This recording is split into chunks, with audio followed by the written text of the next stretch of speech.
Pode ser, meus irmãos.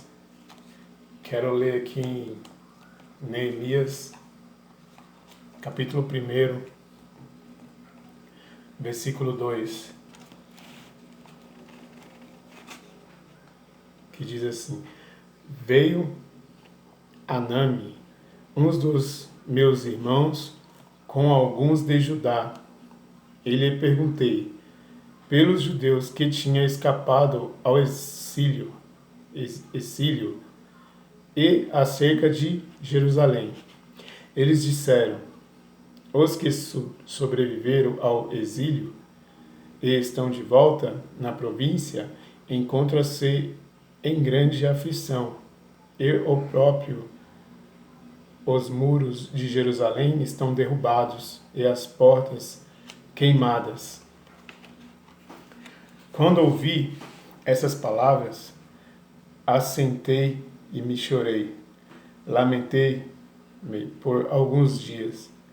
Estive jejuando e orando perante a Deus dos céus. Aqui no capítulo 2, irmãos, também, de Neemias, capítulo 2, versículo 2, a palavra também vem dizendo assim: Assim o rei me perguntou: por que estás triste o teu rosto, se não estás doente? Não é isso, senão tristeza de coração? Temi sobremaneira.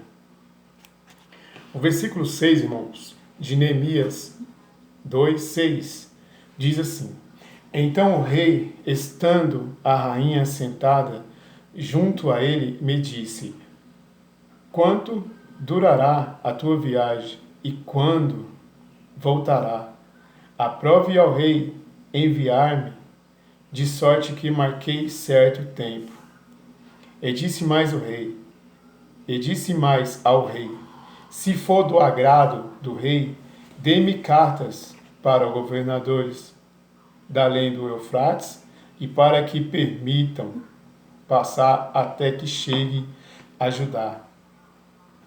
Como também uma carta para Asaf, guarda da floresta do rei, para que me dê madeira para as vigas das portas da cidade do templo, para os muros da cidade e para a casa que eu houver de ocupar.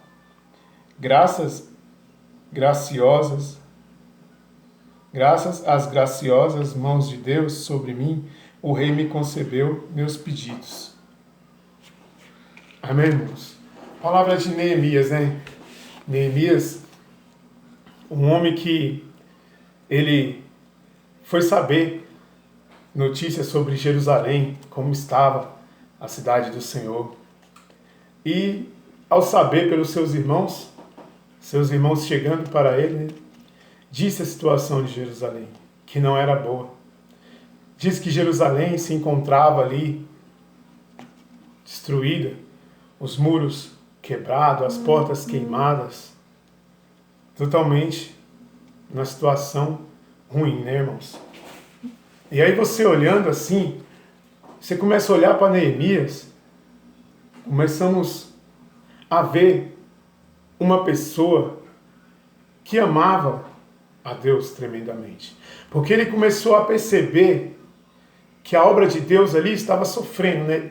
Jerusalém, a cidade onde que teve grandes vitórias, mas por causa dos erros, dos pecados, acabou sendo assolada. Ele poderia ter olhado e falado assim, pro irmão dele, triste, né? Mas ainda bem que Esdras está lá, o sacerdote Esdras vai conseguir erguer. E ter vivido tranquilamente. Ele poderia ter tão somente orado. Ele não se encontrava em Jerusalém. Ele estava tendo uma vida boa. O rei gostava dele. Ele estava tranquilo. Tudo estava bom para ele. Mas o que incomodou ele é que ele estando bem e a cidade de Deus e aonde Davi estava sepultado e os pais deles e os antecedentes, outros reis sepultados, as grandezas de Deus estavam lá, não agradou ele. Ele não foi querer passar a responsabilidade dele para Esdras e falar assim, ó, Esdras se vira lá, Esdras é um sacerdote, é um homem escolhido por Deus, Deus vai guiá-lo. Não. Ele já pegou, orou a Deus, ficou triste com a notícia e foi conversar com o rei. Chegando até o rei já percebeu que ele estava triste. A Bíblia não fala, mas creio eu que Neemias já era uma pessoa que já chegava e já dava alegria no lugar, já dava felicidade ao ambiente. Mas aí naquele momento que ele chegou ali, o rei olhou para ele e falou, por que estás triste? Por que estás triste? Neemias orou de novo, para depois chegar até o rei e o rei perguntar novamente, por que estás triste? Estando o rei e a rainha, Neemias pegou e colocou o problema dele. A situação é o seguinte, rei. O que está acontecendo comigo é que a terra dos meus pais está assolada, a minha terra está assolada, Jerusalém está totalmente destruída, os muros, as portas estão queimadas, está tudo acabado lá. Eu queria ir para lá restaurar a minha cidade. Eu queria ir lá levantar novamente os muros que protegiam a cidade. Eu quero ir lá fazer alguma coisa em prol daquela obra. Eu quero estar lá com eles. Rei, eu não quero muita coisa, eu também preciso de uma carta, porque senão eu não vou conseguir me locomover daqui para lá, porque eles chegando em Eufrates, eles vão me pegar de novo.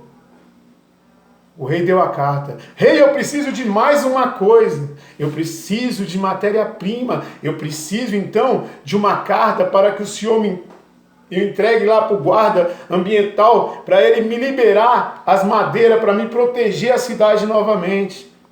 E o rei entregou. Mas aí ele não pediu proteção, o rei já pegou e colocou mais soldados para ir cuidando dele, para levá-lo até lá, para ele chegar lá e fazer a obra de Deus.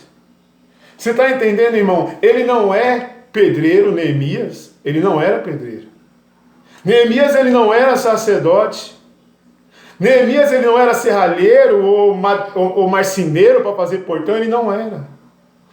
A Bíblia fala que ele era copeiro. E a Bíblia fala que aquilo ali, na hora que ele ficou sabendo da situação da cidade, ele não começou a olhar para dentro dele e falar assim, Senhor, se eu fosse pedreiro eu ia lá, se não tivesse o Esdras, se não tivesse o sacerdote Esdras, eu ia lá também, se eu entendesse de maçonaria, eu ia lá também. Não, ele pegou e fez assim, ó, eu vou lá, eu vou, Senhor, eu preciso, lembra, Senhor, do tempo que o Senhor prometeu isso e aquilo, e o povo andasse no seu caminho, onde tivesse, o Senhor ia trazer de volta e ia juntar, para que nós pudéssemos viver lá naquela cidade a qual o Senhor nos entregou. Então você olhando a situação de Neemias, irmão, e trazendo para os nossos tempos hoje, há muitos que se encontram, aí ele olha, o sacerdote hoje é o pastor, ele olha para o pastor e fala assim, não, o pastor está lá, tem o evangelismo para fazer, o pastor está lá, e ele não se propõe a fazer, por quê? Ele começa a arrumar desculpa para ele mesmo, porque Deus sabe que se ele quiser ir, ele vai, porque Deus ele capacita. Aí você começa a saber notícias de palavras que entram aí no meio do povo de Deus e no mundo afora, pessoas se perdendo, pessoas indo para o mundo das drogas, pessoas morrendo, pessoas sendo levadas pelo inimigo, palavras erradas entrando, doutrinas perdidas, evangelho distorcido. E aí você escuta isso e você aceita essa situação, porque tem os professores de teologia, tem os pastores, tem os diáconos, tem os presbíteros, tem os obreiros. Neemias não era nada disso. Você está entendendo o que Deus está falando para você nessa palavra, meu querido? Até para você que se encontra passado do caminho de Deus, mas tem uma pessoa que sempre está falando para você o que está acontecendo no Evangelho, como é que está a sã doutrina, como é que está a intimidade do homem com Deus, e Deus toca no seu coração e fala, olha, eu preciso de você lá, hoje você é Neemias, Deus precisa de você lá, para trazer a novidade de vida, para restaurar os muros de Jerusalém, para arrumar os portões de Jerusalém, para restaurar o templo, para fazer ali a vigilância total do lugar, do ambiente, da cidade, para trazer a presença de Deus de volta. Você está entendendo isso, irmão? Posso te chamar de Neemias, porque é isso que Neemias fez. Se você olhar, ele não tinha capacidade, ele não tinha nada para ir lá fazer.